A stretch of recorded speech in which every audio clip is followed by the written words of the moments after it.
right, now we started at the beginning of the year a new theme, which was the greatest in the kingdom is the servant of all. And that's our overarching theme for the year. And right smack dab in the middle of it, I've stuck a mini theme within a theme. All right, so my mini theme within the theme is how do I do it? What do I do and how do I do it? And this ties back into the overarching theme that we have. This is part 4 of that mini theme. If you weren't here for the first 3 parts of that theme, you can go on our website, they're all there, and you can follow them up. If you're ever feeling really down or finding life's a little bit tough, don't binge on Netflix. Binge on our church's messages, because they will definitely lift you up.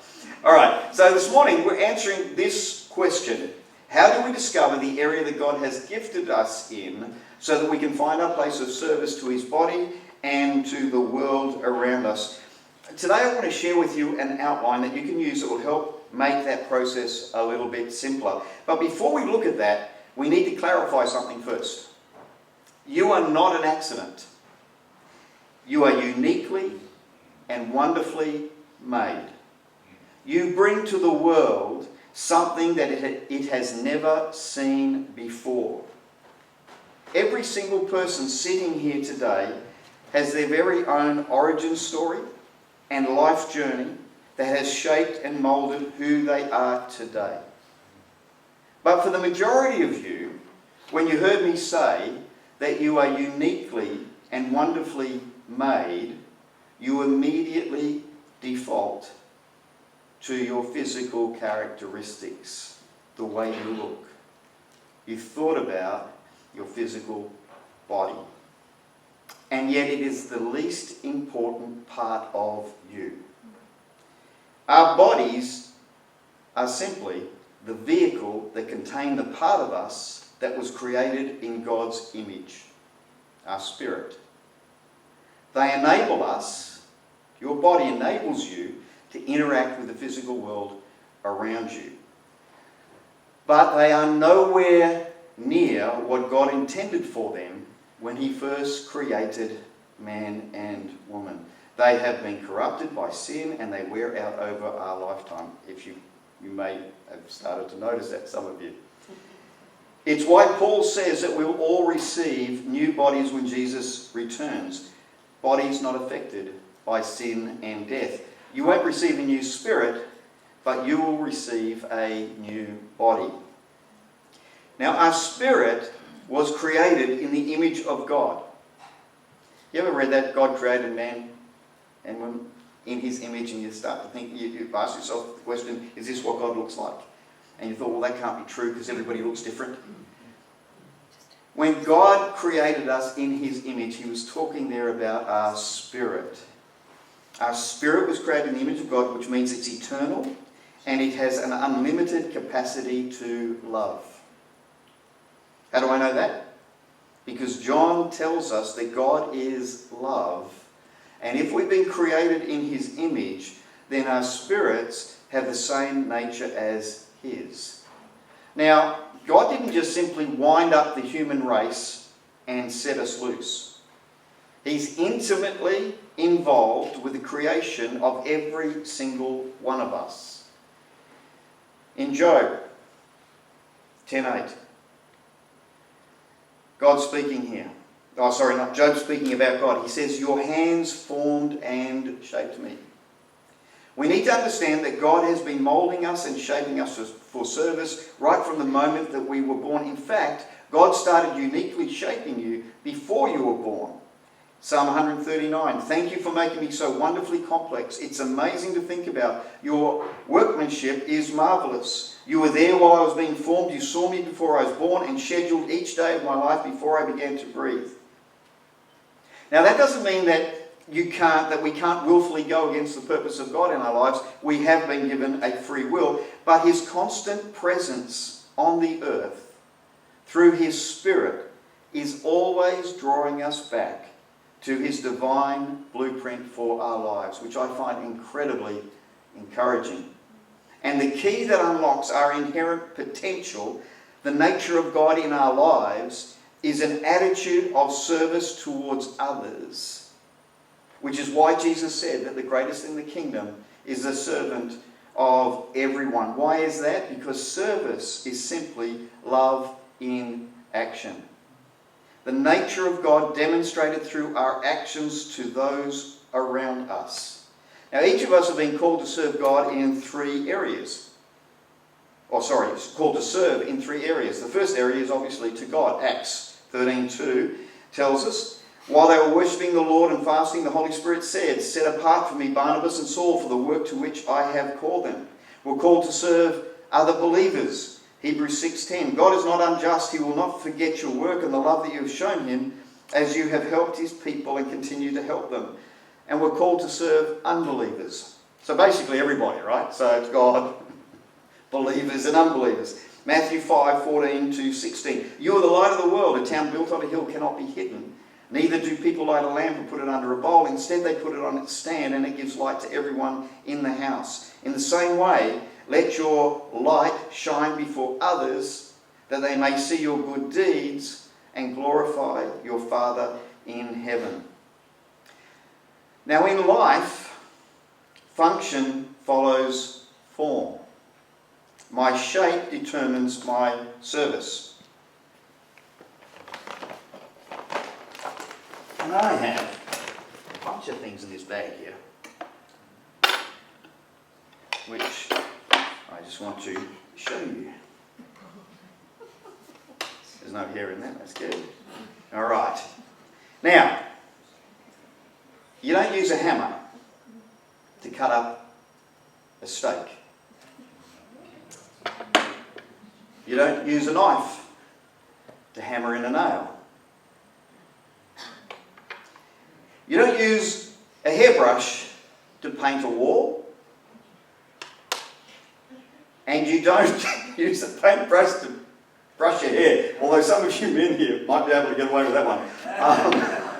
There's not much hair. However, you do use a hammer to hammer in a nail. And you do use a knife to cut a steak. You do use a hairbrush to brush your hair. And you use a paintbrush to paint a wall. The shape of each of these objects that I just held up before you tells you what their best use is. An interesting point. The more varied the tools that I have access to, the more tasks I can complete. If all I have is a hammer, then I'm kind of limited. However, if I had a saw, a drill, a set of screwdrivers, a nail gun, a tin snips, a rivet gun, and a glass cutter, I could build a house. That's a picture of the church when all its members are functioning according to their divine shape. So moving on. I am, therefore I do. What God made me to be determines what he intends me to do. Service flows from the discovery of ourselves, our unique shape. And I will understand the purpose I was created for when I understand the kind of person I am. Now, contained in each of those statements is the secret to knowing God's will for your life. And taking the word shape, Rick Warren, previous pastor of Saddleback Community Church in the States, came up with a bunch of really good questions around each of the letters of that word that can help you work through the question of where you're best suited to serve. Now, whilst it's not perfect, nothing, no acronym or whatever word thing that we use is ever perfect. It's a good tool to use to help you see yourself a little bit more clearly. So, what does he say the first letter represents? Well, he says the first letter represents spiritual gifts. Each man has his own gift from God. One has this gift, another has that. 1 Corinthians 7:7b. Now, Rick Warren is from an evangelical background. And so when he talks about the gifts, spiritual gifts, he kind of only talks about a certain portion of them. He doesn't talk about the Ascension Youth Ministries, prophet, pastor, apostle, teacher, evangelist, etc.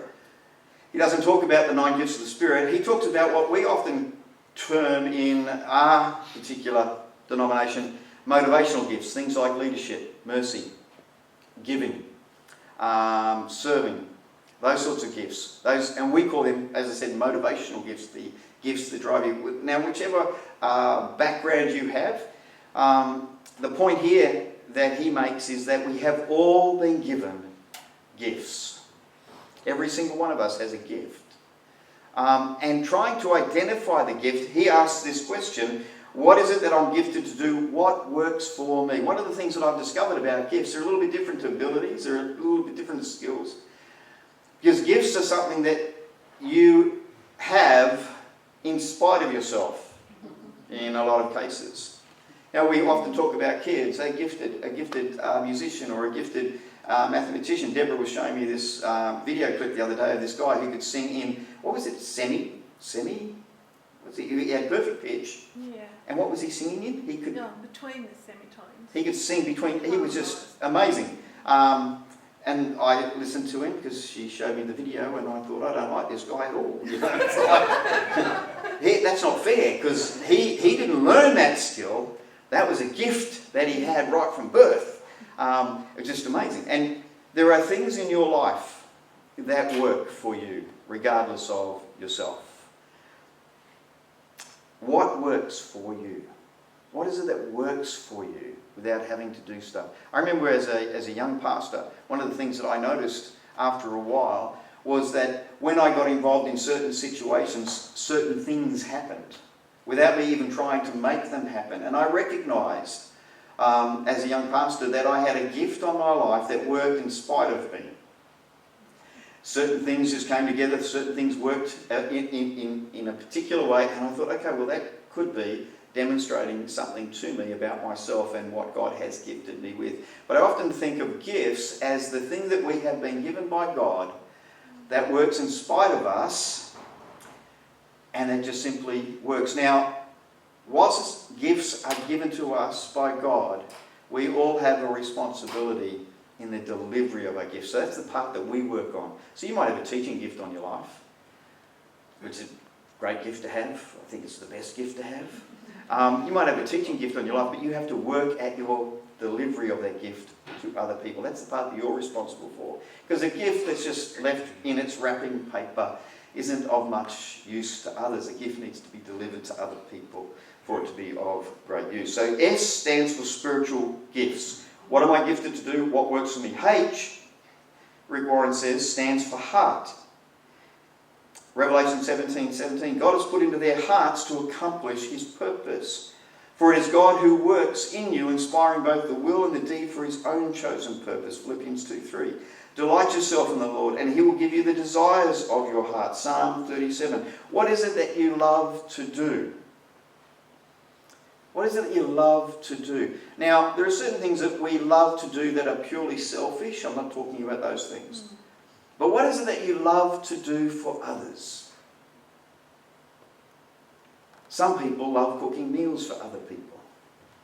Some people love doing practical works of service for others.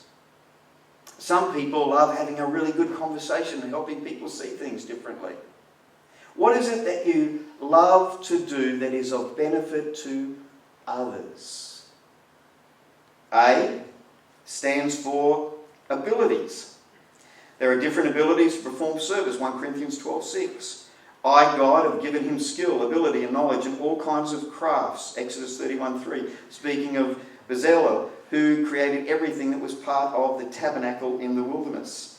Our competence comes from God. 2 Corinthians 5. What natural talents and skills do I have? What am I skilled in? What am I good at? And then P stands for personality. No one can really know what anyone else is thinking or what he's really like except that person himself. 1 Corinthians 2:11. Where does my personality best suit me to serve? Now you're probably realising by about now that some of these are a little bit interchangeable, some of these overlap with each other, and some of these can change over a lifetime. Personality is one of those areas. You might have started off really shy and awkward in social situations, and then find yourself over time becoming more confident. That can happen. I actually think that when that does happen, it isn't that you are now changing into another person, but God is actually beginning to reveal the real you to the world around you. But personality type can change over time. But where does your personality best suit you to serve?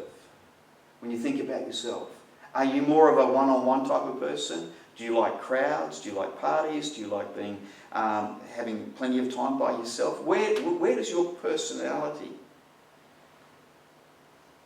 suit your service? And then finally, E, experiences. What spiritual experiences have I had? What painful experiences have I had? Sometimes it takes painful experience to make us change our ways, Proverbs 20:30. God helps us in our trouble so we're able to help others who have had all kinds of troubles using the same help that we ourselves have received from God, 2 Corinthians 1:4. What educational experiences have I had? Always remember what you have learned. Your education is your life. Guard it well, Proverbs 4:13. What ministry experiences have I had? Because of the service by which you have proved yourselves, men will praise God for the obedience that accompanies your confession of the gospel. 2 Corinthians 9:13. So S stands for spiritual gifts, H stands for heart, A stands for abilities, P stands for personality, and E stands for experiences. So if you were to go through each of those things and ask yourself those questions that we just looked at, you'll start to form an impression in your mind of your personal shape.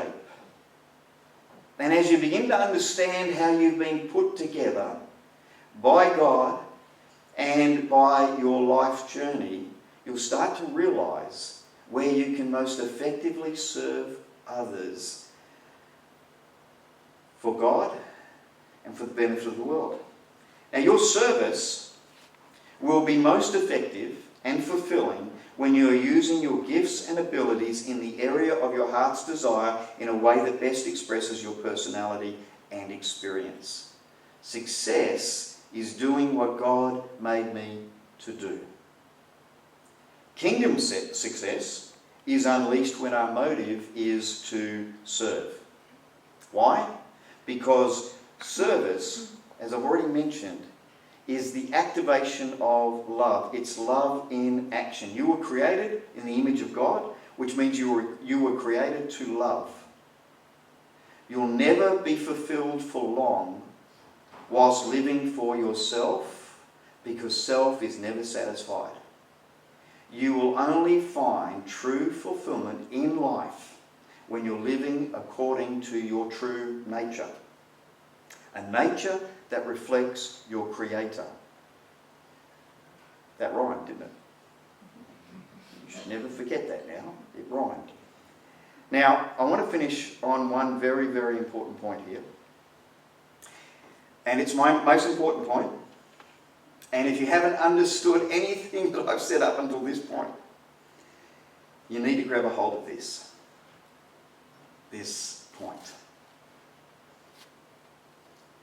Whether you understand the gift on your life or not, whether you understand what it is that God has fashioned you to become or have no clue, none of that will stop you or can stop you from being all that God has created you to be if you make loving God by loving others through service your highest goal in life.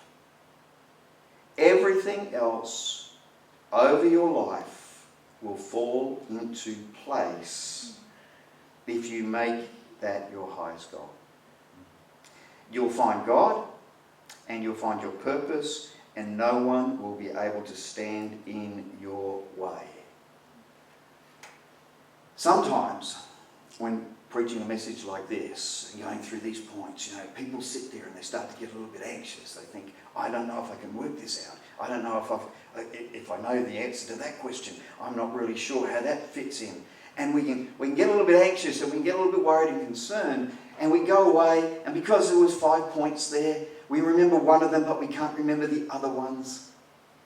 And it's like, does this mean that I'll never know my purpose in life because I can't remember Pastor Dermot's message? Absolutely not. Absolutely not. Because the key to finding your purpose in life is loving the way you were created to love. We all love differently. We love through or from the way we have been created and the way we have been fashioned and formed by God. Some people, great service. Other people, incredibly hospitable. Some people, wonderful encouragers.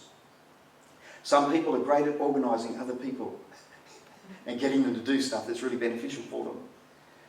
Some people are great at caring for those who are struggling. We all have different expressions of love dependent upon the way we have been shaped by God and by life. And the key to finding your purpose, is just simply getting out there and loving others over and over and over again. See, it's not rocket science. I mean, us humans, we like to complicate things. But when you actually read Scripture, the only 2 commands Jesus gave us was to love God with everything you've got, which he then would measures by our love for other people. When he said, if you love me, you'll obey this command, and this is my command, that you love others as I have loved you. Really simple. 2 simple commands. But if you work them out in your life over and over and over again, you will live the life you were created to live. God has given you the promise that he works everything together for your good. So you don't have to worry if God is wanting to move you to another distant country in the future. That will just unfold as you follow God and continue to love people in your world. You don't have to worry about the next job you're going to move into. You don't have to worry about your family. You don't have to worry about your future. What you need to focus on is obeying the command of Jesus to love. And as you love him, he goes before you and he makes a way for you. And this is one of those messages when talking to young people. It's kind of like they want to know, what do I do? What do I have to do with my life? I mean, my career path, how does that all work out? Listen, at the end of the day, when I was growing up, most people had one career path in life. Nowadays, they say, well actually it's not nowadays, this is probably going back 20 years ago, they were saying that young people, you'll have up to 4 different separate distinct career paths in your life. So really, career paths, they kind of like, depends. It's not really all that important. What's important is laying the right type of foundation for a good life. A life that is going to bless God and bless the world. And the way you lay a foundation for a good life is by obeying the commands of Jesus to love the people in your world. And you will then, as you get older, be able to turn around and look back over your life and see the hand of God in your family, in every work situation you are a part of. And you'll start to see there is something about you in all of those situations that points to the gift that God has placed on your life. And the thing that works for you in that work situation, in that place, in that circumstance, in that social setting. There was always this thread. This is this thread that works all the way, that runs all the way through, and you can start to see it. And you get encouraged by looking at it. They say that life is lived forward, but you only understand it backwards, and that is often the case. So we need to make sure that when we're setting out on this journey, that we're setting out on the right path. Nobody wants to climb a ladder only to find that the ladder was leaning against the wrong wall by the time they get to the top of it. You want to make sure that you're climbing the right ladder right from the start. And Jesus made it incredibly simple for every single one of us. If I get the music back.